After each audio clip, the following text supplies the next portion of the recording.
Welcome along to Analista de la Liga. Don't forget to subscribe. I'm enjoying getting going on these weekend previews.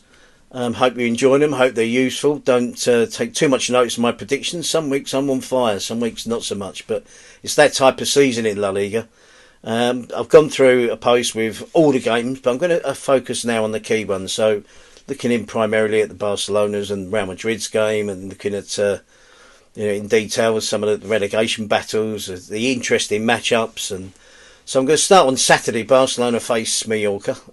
Barcelona have won 5 of the last 5 games since losing to Real Sociedad.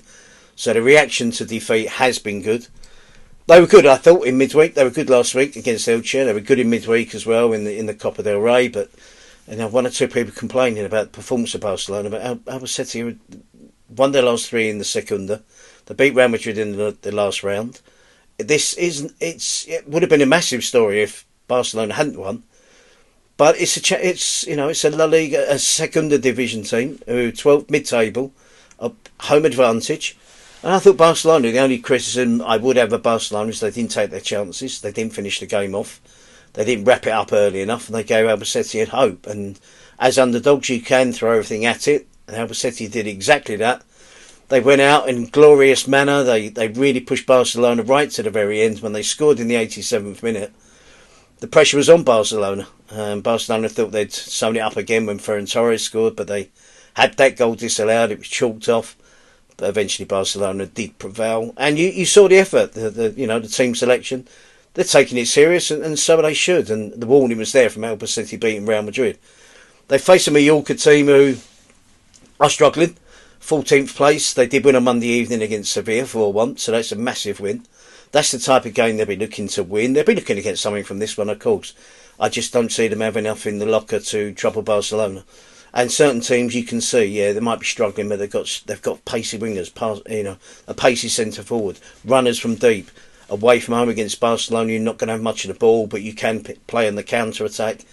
I don't see Mallorca having that type of player, too many of them. Jan Virgili has been excellent. He's a signing from Barcelona. So he might cause out from a wide position. Asano might be another one that might cause a problem. But I do expect Mallorca to retreat, to play deep, for that Marici not to get much service, not to get much support. I'm really struggling to see how Mallorca can trouble Barcelona in this one. Barcelona won 3-0. At Barcelona in week 1. I don't see any other outcome this week. I think in general, if you play Barcelona, you're looking at you need 3 goals to get something. And I don't see Mallorca having that in the locker. So I'm going to go for a home victory, comfortable victory for Barcelona. Then we're going to look at Atletico against Betis. And this is ridiculous how quick this has turned around. I never in a million years saw that result coming for Betis and Atletico in the Copa del Rey midweek. I went into the game thinking, and just goes to show what I know, that it's been a difficult, troubled season for Atletico Madrid, for Simeone. The pressure was on. It's the one tournament they can realistically think they can win. Although they're still in the Champions League, and whilst they're alive and still fighting, they'll give it a go.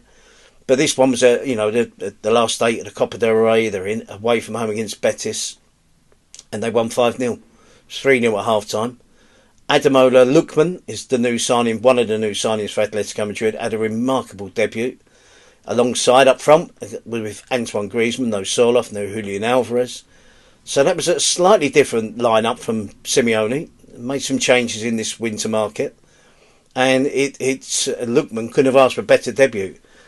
Betis, on the other hand, they made 1 or 2 changes. No Cucho Hernandez. They didn't bring Bakambu on. Chimi Avila started up front. So they missed Cucho Hernandez. He's a big loss. They changed the goalkeeper. Adrian played in goal. He was at fault for 2 or 3 of those goals. He's not to blame for the 5-0 defeat, but it was a bitter blow. Fantastic support from the Betis fans during the game. They let their feelings be known afterwards, which is as it should be. And now Betis get the chance immediately away from home against Atleti. So I'm certainly not predicting a 5-0. Atleti have also brought in Rodri Mendoza, who's a 20-year-old from Elche, central midfield player. Looks a class act, an elegant midfield player. I can see why they've spent, I think, 16 million on getting him in. I think he's a real talent for the future. I just hope he gets the playing time. So it's promising to see Simeone bring him on quickly against Betis in that match. And likewise, Obed Vargas. It was the ideal chance to give the new players. He's a 20-year-old from Alaska, but plays for Mexico. They signed him from Seattle. He looks an interesting prospect. So two young players Atleti have signed in midfield. Koke played midweek. Can he play again at the weekend? Johnny Cardoso might be one of the midfield options. Pablo Barrios pulled up with a hamstring, so it's likely he's not going to be playing. And so one of the new players, one of the new young midfielders might get another opportunity. I can see an Atleti win because I don't think Betis are that impressive away from home. It's certainly not going to be 5-0. I mean, this is an Atleti team. It's quite frustrating when you think they smashed Real Madrid 5-2. They got 5 past Eintracht Frankfurt. They scored 5 away from home against Betis in the Copa del Rey. It just seems such a shame that we haven't seen that enough this season. They've got the talent, they've got the firepower, whoever they play up front. As I say, I don't expect 5 goals in this one. I expect Atletico to sneak it. I think that the Alvaro Valles will come back in goal for Betis. There might be 1 or 2 more changes as well from Pellegrini. They would have learned lessons. The goals they cut through, knife like through butter the other night, Atletico Madrid against the Betis midfield and defence. So I expect Betis to tighten things up. But I'm going to go for some 2-1 or 1-0 to Atleti in this one. And then we have Valencia against Real Madrid. Now, Valencia fans, they're really up for it. I mean, they're trying their best to get behind the team. Then the frustration spills over when they don't get a victory and they don't get the win. And that's been the case for the majority of the season. But by and large, they're behind the team. It was quite feisty, the Copa del Rey match midweek against Athletic Club. And when the Athletic Club bus turned up, it was pelted with all sorts of missiles, an incredible amount of people outside the stadium. You know, the emotion is there, the desperation, determination is there from the home fans, and it will be against Real Madrid. That's 100% sure. They've signed some new players. My advice to Corberán is to get them in the team as quickly as possible. The team needs a freshen up. So Guido Rodriguez, Umar Sadiq had an interesting game, scored a great own goal, great header, equalised, but Valencia did succumb to Athletic Club in the last minute when Iñaki Williams fired them through. So that would have been another blow. And again, like Betis fans, they show their support during the game. They will do against Real Madrid. Unai Núñez is another player that's been brought into the club as centre-back. And I would hope that Carlos Corberán starts playing them. Interestingly, Valencia have signed a player for next season, 26-year-old central defender called Justin De Haas. Don't know anything about him. He's 26, Dutch player. I'm not sure what the thinking is there. I get it from Valencia. They need players now. They needed a centre-half a week ago. I presume he's joining on a free transfer out of contract. Even from the players' point of view, Valencia's a big club, but they're in danger of being relegated. You know, they've got 23 points, they're in 16th position, they're not winning games. So that's an interesting subject for Valencia, bringing a player for next year. Forward thinking, I get that, but it's interesting at the moment. Their thinking should be on this season. So Corberán hopefully will start playing the new players. For Real Madrid, no Jude Bellingham, who's injured, of course. And no Vinicius, who's suspended.